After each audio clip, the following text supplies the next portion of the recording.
விடாமுயற்சியுடன் மகளிர் மேற்கொண்ட போராட்டங்களே அவர்களுக்கான வாய்ப்புகளை பெற்று தந்திருக்கின்றன. இன்று இருப்பதைப் போல உயர்கல்வி கற்கும் வாய்ப்பு 30 வருடங்களுக்கு முன்பு பெரும்பாலான பெண்களுக்கு கிடைக்கவில்லை.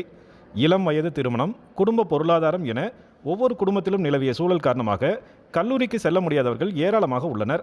அவர்களின் மகிழ்ச்சியை மீட்டெடுக்கும் வகையில் சேலத்தில் நடத்தப்பட்ட ஒரு நாள் கல்லூரி மாணவி நிகழ்ச்சி அனைத்து தரப்பினரின் கவனத்தை ஈர்க்கும் வகையில் அமைந்திருந்தது.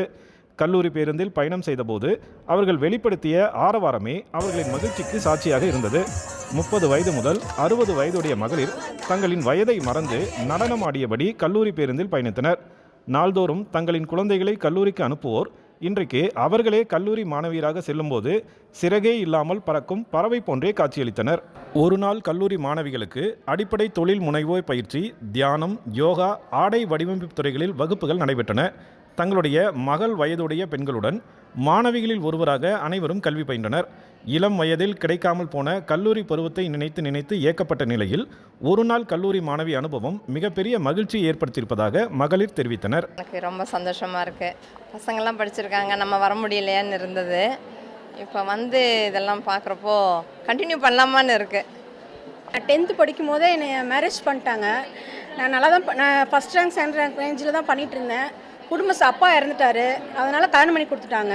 ஆனால் இது வரைக்கும் நான் படிக்கணும்னு ரொம்ப கல்யாணத்துக்கு பின்னாடி படிக்கணும்னு கூட ரொம்ப கரஸில் கூட படிக்கணும்னு நான் கேட்டேன். கண்டிப்பாக அதெல்லாம் அலோவ் பண்ணவே இல்லை. ஆனால் 47 வயசில் எனக்கு அந்த காலேஜோட அனுபவம் எனக்கு இன்னைக்கு கிடைக்குது. அதை நான் கண்டிப்பாக மிஸ் பண்ண விரும்பவே இல்லை. என் லைஃப்பில் இது மாதிரி ஒரு நடக்குமானே எனக்கு தெரியவே கனவுல கூட நான் நினச்சி பார்த்ததே இல்லை. காலேஜுக்குள்ளே இப்படி உட்காருவேன், இவங்களோட இப்படி இருப்பேன்னு நினச்சி பார்க்கவே இல்லை. ஆனால் இன்றைக்கி எனக்கு கிடைச்சது அது எப்படி சொல்கிறதுன்னு தெரியலைங்க சார். ரொம்ப எனக்கு வர பிரசாதம் கூட சொல்லலாங்க சார்.